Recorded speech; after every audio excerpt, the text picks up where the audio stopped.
JBH Boutique Care offers you a unique exclusive membership in our nationwide concierge medical services network. Hi everyone, I'm Dr. Judine Bontemps-Hill. I'm double board certified in family and obesity medicine. We pair exclusive personalized care with accessibility and convenience. A better way for you to receive immediate quality medical care. Whether at our main Orlando, Florida office, traveling across the U.S. or visiting the States, we bring you the best medical care without waiting for an appointment. Become a member today by calling 407-234-5282 or visit us online at jbhmeg1.com. JBH Boutique Care is proud to sponsor Sounds of the Diaspora, music and conversations with artists, and host Dion Parson every Tuesday, 7 p.m. Eastern Standard Time, right here on Source TV Radio Network, WTSN, Washington, D.C.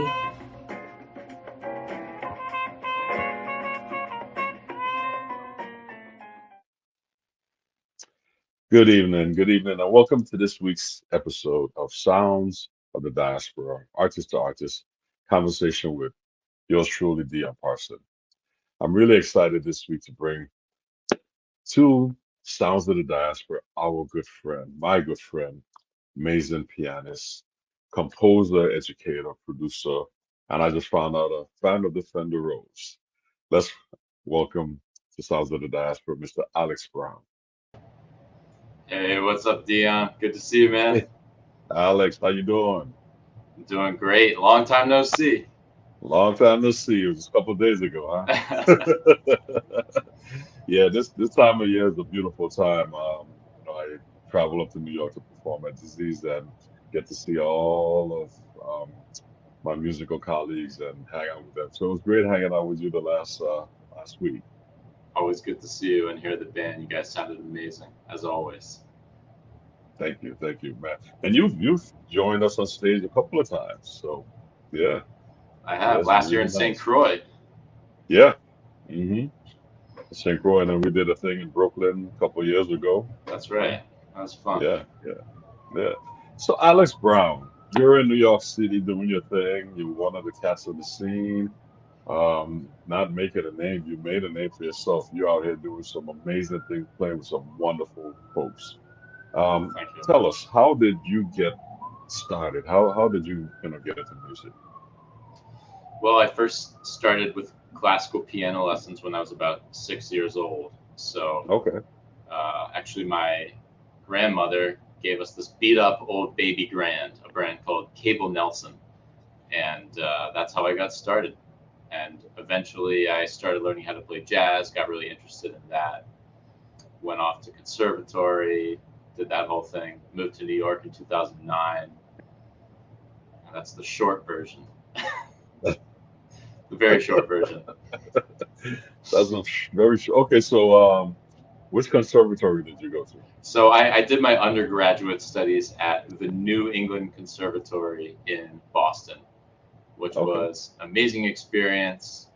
I got to study for 4 years with Danilo Perez, who's one of my favorite pianists and musicians.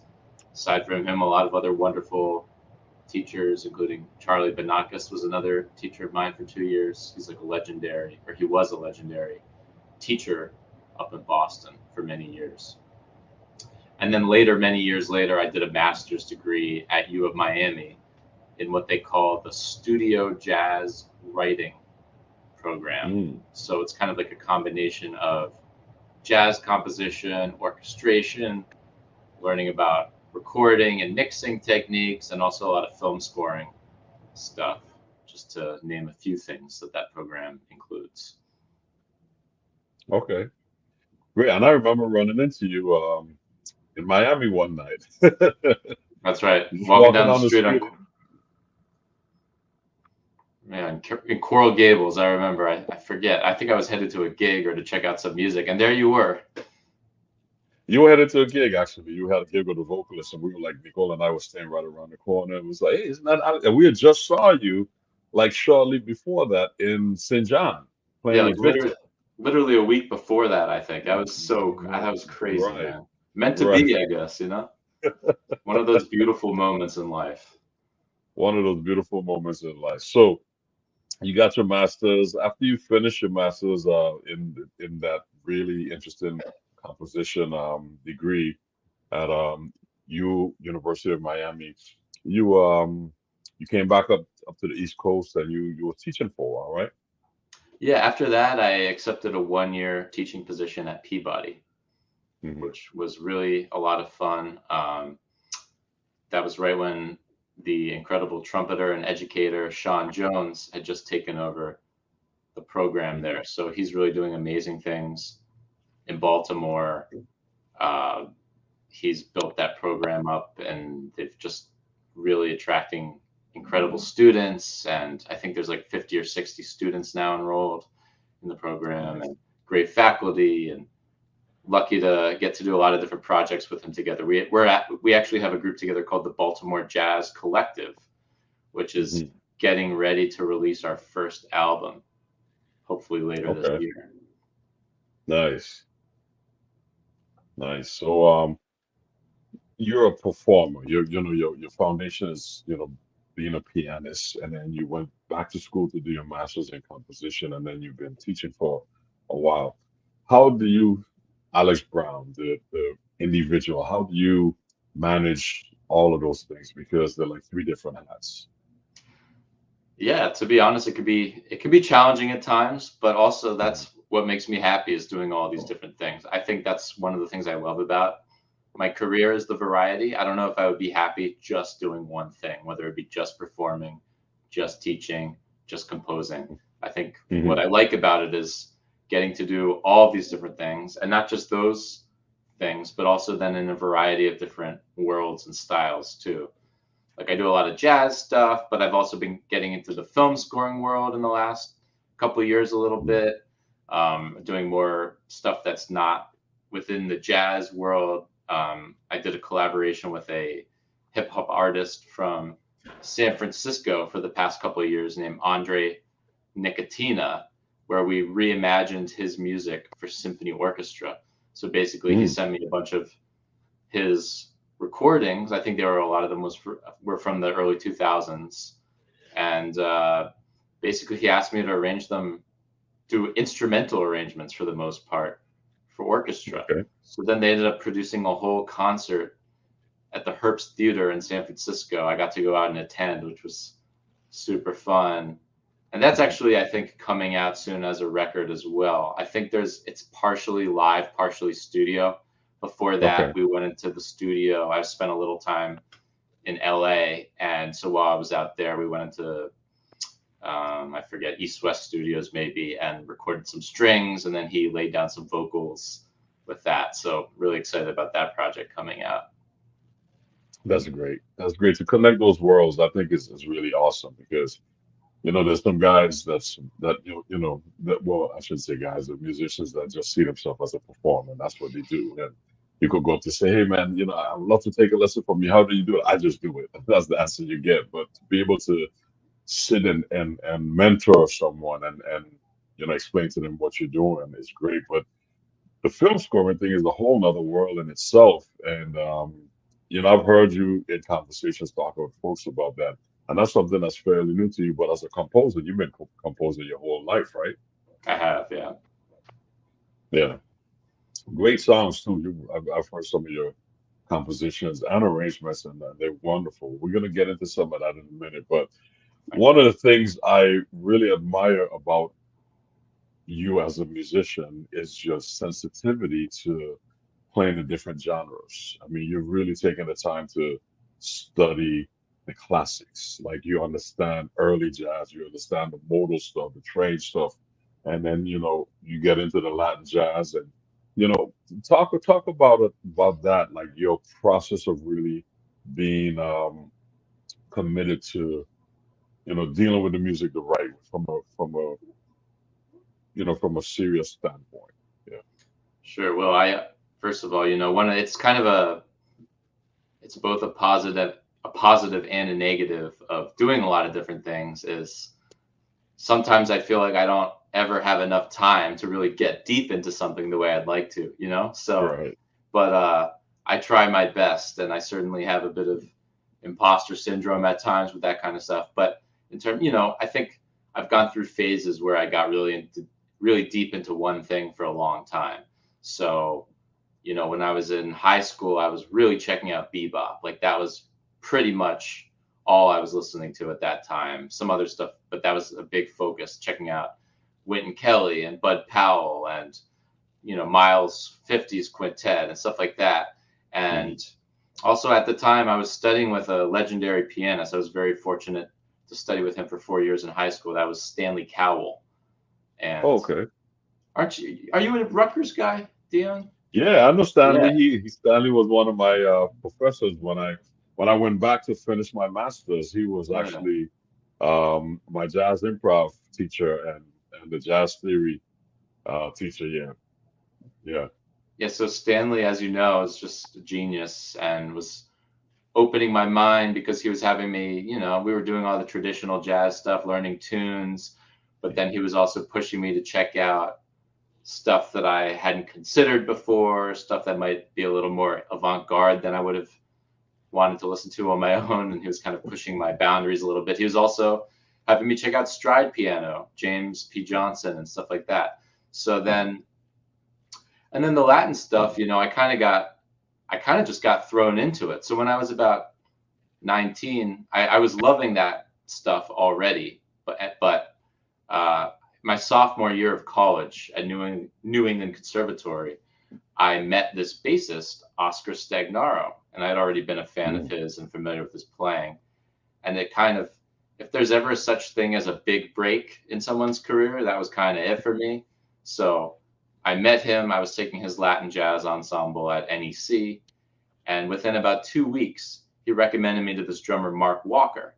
And they were the rhythm section for Paquito D'Rivera.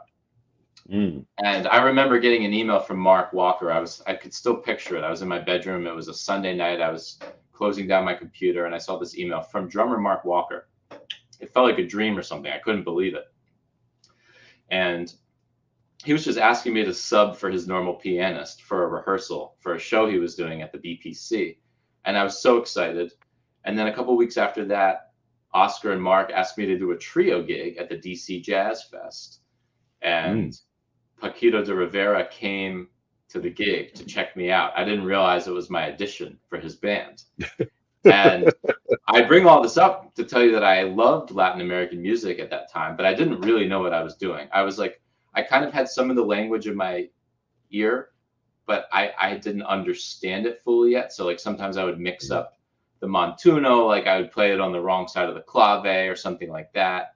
And I remember being so nervous at this gig because then we were playing all this Brazilian stuff, and Oscar is from Peru, and he and Mark are both real experts on so many genres from countries all over Latin America. So they were really I've learned so much from them. They were really incredible mentors to me. They still are. But yeah, I kind of just jumped right into it, and then I had to learn quickly so that I would keep the gig. Which you kept. 17 years now. Crazy. Yeah, so you that was like your audition for Paquito, and it just opened up the whole world. You've been playing with him since. Yes, ever since. That's great. That's great. I mean, it says a lot about the individual when they take that time, because you didn't grow up in the Latin community, so you have to take the time to really figure that out, and it shows. You can hear it in your playing. You can hear it in the way you present your music. That you have the foundation in whatever style you're writing, because a lot of guys just say, "Oh yeah, I want to write this song now."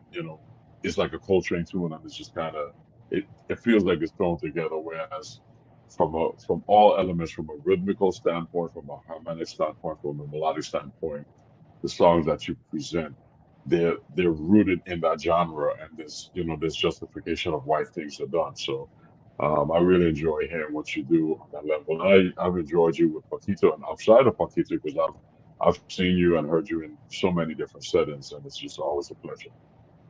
Well, thanks. I always tell people when I'm teaching or giving a master class, I always talk about the importance of listening, because you can understand the syntax of something, you can understand the grammar of how speaking English works or a foreign language, but unless you're actually engaging in conversation with people and listening to native speakers, you're not really going to understand how to speak that language. And music is the same way, whether it's, you know, Cuban timba music, which even after I've been working with Paquito for many years, I got a real ass kicking. I don't know if I'm allowed to say that, but playing at this Cuban restaurant in Midtown in New York with, you know, it was pretty much an all Cuban band, or not all Cuban, but the singer was Cuban, and then John Benitez was playing bass. He's Puerto Rican, and John was also an incredible mentor. You know, I could play like Latin American jazz music, but I didn't really understand how to play like that Cuban timba stuff with the right vibe. And I got so into it, and John would be giving me comments. It was just a restaurant gig, but John was like, man, that was, you know, you need to work on this. And then every week I would, just for a restaurant gig, I would go home and like transcribe the original Montunos from the cover songs that we were doing from like all this 80s and 90s timba music, which is like salsa music from Cuba from the 80s that kind of like mixed it with funk and took it to the next place. So yeah, anyway, get carried away here. No, but that's great. I mean, that's great. I got exposed to timba first time I went to Cuba and fell in love with it. But again, it's like, you know, you got to deal with the clave, the 2/3, the 3/2, and then you got to deal with the feel. Timba is different than salsa, which is different than bomba, which is different than merengue. So you have to understand the subtleties. It's like the difference between a 4/4 string and a 2 feel. It's a big difference, but it's still in 4. So all of those subtleties. But that's why I started off by saying I applaud you, because you're one of those musicians that will take the time to do that, and that's why, you know, you cross so many genres, playing performing wise. It's really great, man. But continue success in what you're doing, man, because it's amazing. You know, so not everybody can do this. There's some castles like, hey, man, I just tip. I'm just gonna just 4/4 on the floor. You know, so it's great when you could do that. And I find Nothing one of the wrong with reasons I that wanted. either. No, there's nothing wrong with. There's nothing wrong. Trust me, there's nothing wrong with that. And that's one of the reasons why I wanted to have you on the show to share with our audience, because being from Maryland and growing up and going to New England Conservatory and University of Miami, but you're playing out here with some of the great, you know, Latin jazz masters, and you know, coming from the Afro-Caribbean diaspora, that's a very unique thing, because most of the cats that are doing that come from the Caribbean. So it's really great that you know, have taken the time to study that. So I really wanted the audience to know your connection to the Afro-Caribbean um, diaspora is through your, you know, through your academics, through your study, but not only academics, but just playing with the right cats, playing with the cats that shared with you. Well, Exposure. Yeah. Yeah. So as a performer, you're doing some great things, man. I really want to jump into you as a composer, because that's the thing. I know our audience really want to hear some of your music. So you have a song that, and I'm gonna say it, and if I pronounce it wrong, let me know. Chacarera. That's right. As far as I know, That's anyway. correct. What does it mean? Well, that is a rhythm, a folk rhythm from Argentina. So Mhm. it's a 3/4 kind of rhythm that uses this drum called the bomba llegera, and it has this rhythm that kind of goes chaka chakum chaka chakum chaka chakum chakum.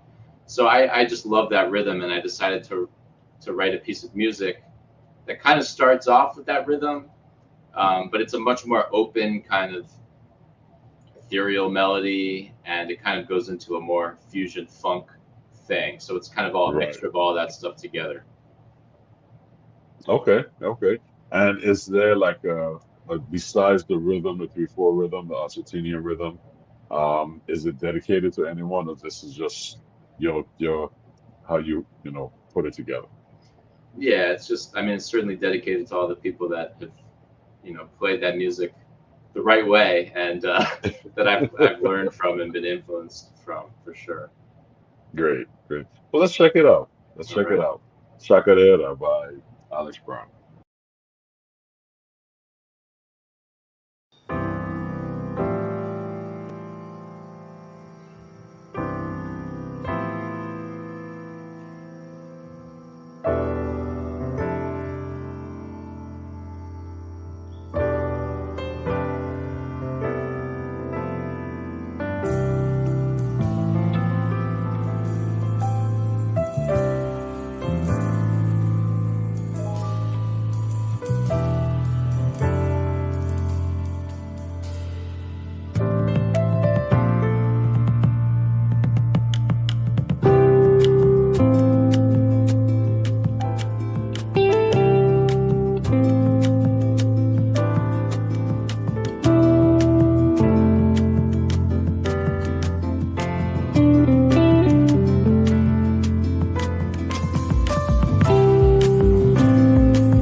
Um, yeah, let's.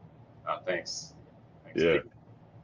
you know what I'm glad you explained the 3/4 Argentinian rhythm, but I must say it lends itself to some Senegalese music that I've been checking out as well. The patterns, That's some interesting. Baba Mal. Yeah.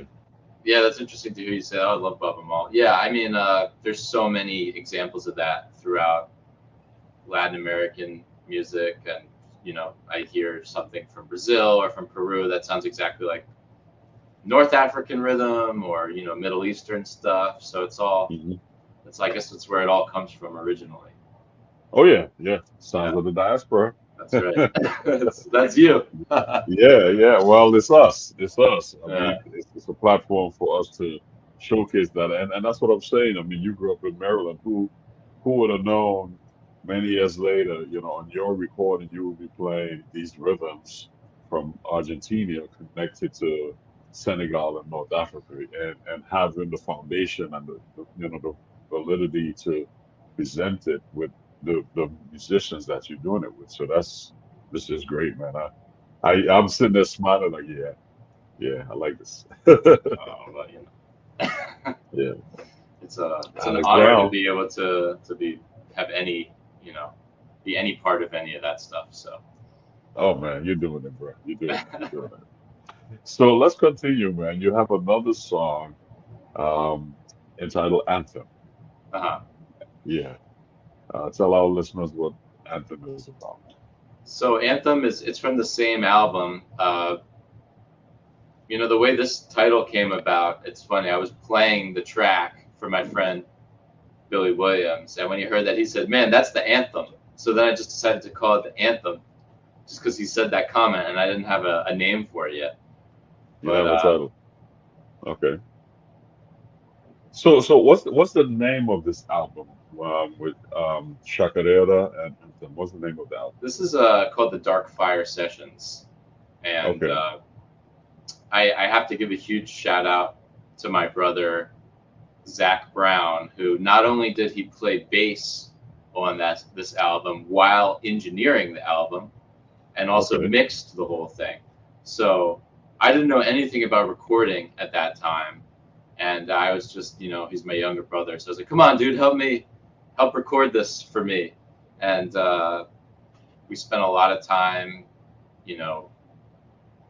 doing multiple sessions, and we kind of called our studio Dark Fire Studios. So that's why we called it Dark Fire Sessions. We recorded most of it at a space we had in Harlem for a time, and we called that space Dark Fire Studios.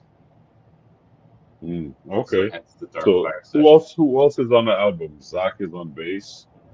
Yeah, so Zach's on bass, and he mixed and engineered, and then we have Eric Dube on drums, Matthew Stevens on guitar, and then different tracks have different guests.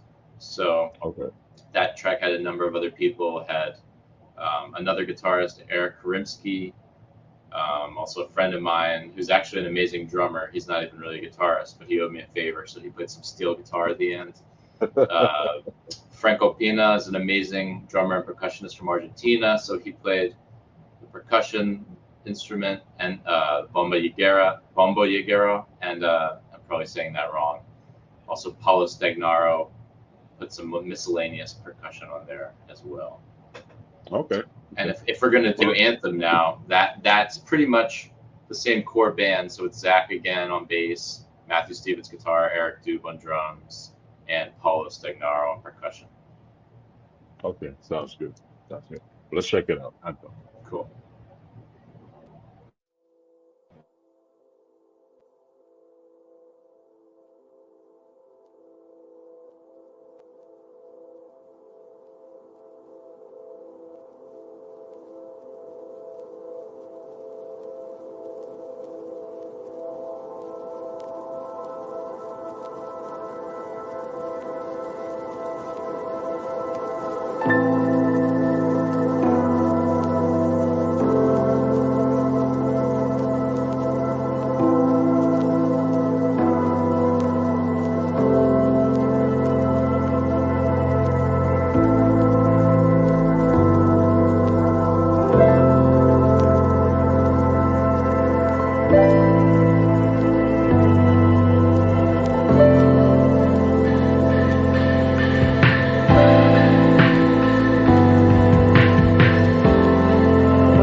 Yeah, I can hear why Billy would say that's the anthem. Yeah, yeah, it's right in. It's right in. Really nice, really nice. Beautiful. Thanks, man. Yeah, man, you're doing it. You're doing it. And that album is called The Dark Fire Sessions. That's Okay, right. great, great. Well, man, I want to continue. I think that's beautiful stuff. I want to continue because I know you shared some other music with us, and just for the sake of time, I want to keep plowing through. But real quick, you have this song entitled "Sunday Morning at Chuck's." Just share with us real quick what that what's that title about? Yeah. So when I was in high school, grew up in Columbia, Maryland, and when anytime our band director would leave, during jazz band, anytime our band director would go into his office, just even for a second, the entire rehearsal room would just devolve into everyone playing their instruments as loud as possible. The guitar would have the amp turned up all the way, the drummer, just completely mayhem. So our band director would always walk out and say, "It sounds like Saturday morning at Chuck's out here." I forgot to set up what Chuck's is, but Chuck's is this incredible music store in the Washington, D.C. area in Wheaton, Maryland. And Okay. Great local store that's just been there forever. And I always love going there still to this day. But, if you go there on a Saturday morning, everyone's trying out guitars and playing the drums. So it just sounds like that. I ruined the punchline, but what can you do? Hey. I told All the right, story well, backwards, but now you know. Now you know. now well, let's check it out. Saturday morning at Chuck's.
Yeah, well, Saturday morning at Chuck's, that's a heavy piece.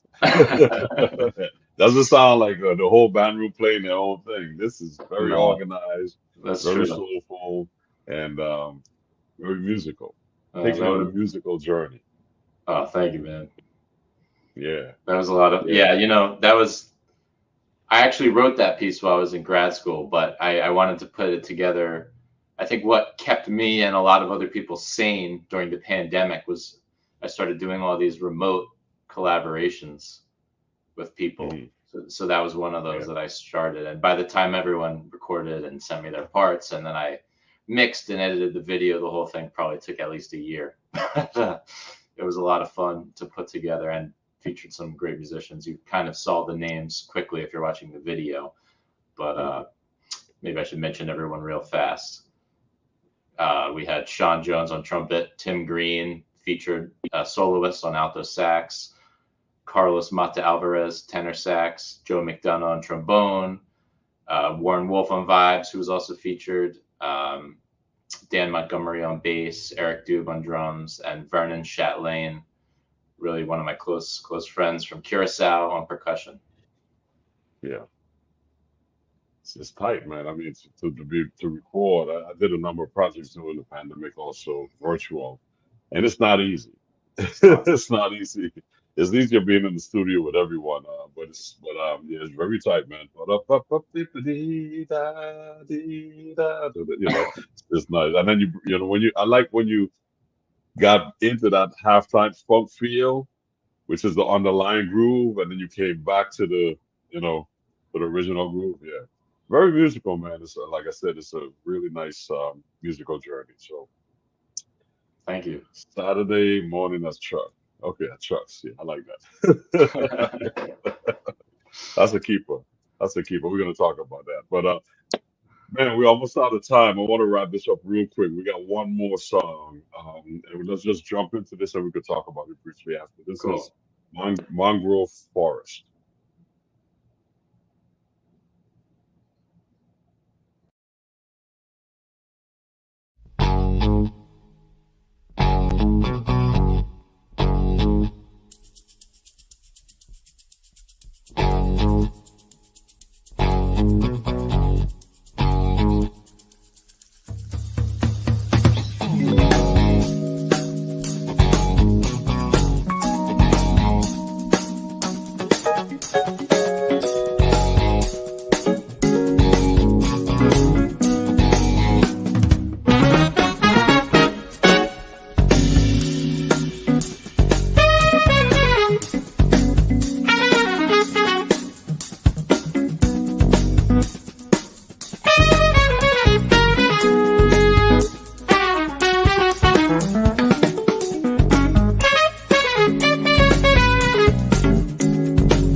Yes, sir.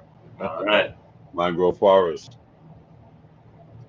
Funky, funky. I like how you went from the funk vibe right into the Montuno.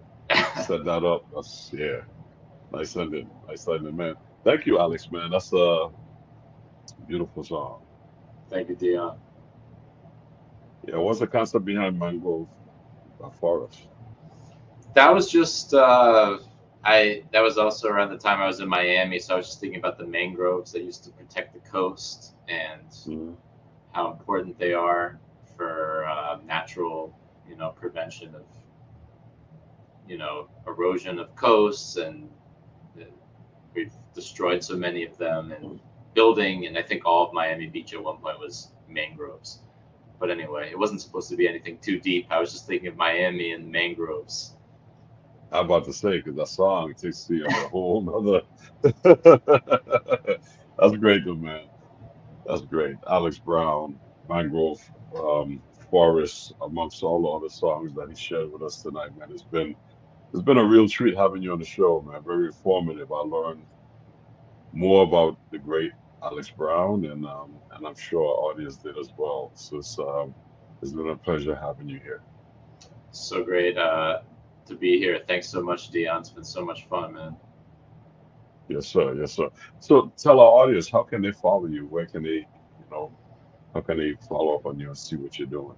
Yeah, so the best way to follow me is my website is alexbrownmusic.com. That's ALEXBROWN music.com. And my Instagram, same thing. It's at alexbrownmusic. So that's my primary social media. Also, if you want to see these videos, you can see them on YouTube. Again, my channel is Alex Brown Music, and all of this music is also available on all of the streaming services as well, including a lot of other music that we didn't get to listen to tonight. So those are the best ways to stay in touch.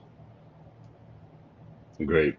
Well, again, Alex, thank you for being here. Thank you for sharing your creative genius with us in the form of your music. And to thank all the musicians that have helped you with your projects, man. Everybody's killing, everybody sounding great, man. We wish you continued success in all your endeavors, and we look forward to having you back on Sounds of the Diaspora in the future. Well, I can't wait. Thanks so much, Dion. Look forward to hanging with you again soon. Yes, sir. All right, man. Take care. All right, man.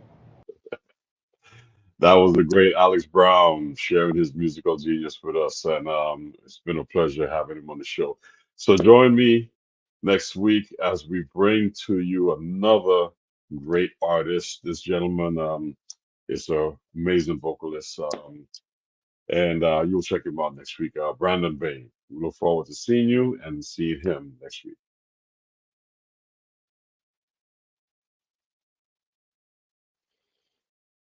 JBH Boutique Care offers you a unique exclusive membership in our nationwide concierge medical services network. Hi everyone, I'm Dr. Judine Bontemps-Hill. I'm double board certified in family and obesity medicine. We pair exclusive personalized care with accessibility and convenience. A better way for you to receive immediate quality medical care. Whether at our main Orlando, Florida office, traveling across the U.S. or visiting the States, we bring you the best medical care without waiting for an appointment. Become a member today by calling 407-234-5282 or visit us online at jbhmeg1.com. JBH Boutique Care is proud to sponsor Sounds of the Diaspora, music and conversations with artists, and host Dion Parson every Tuesday, 7 p.m. Eastern Standard Time, right here on Source TV Radio Network, WTSN, Washington, D.C.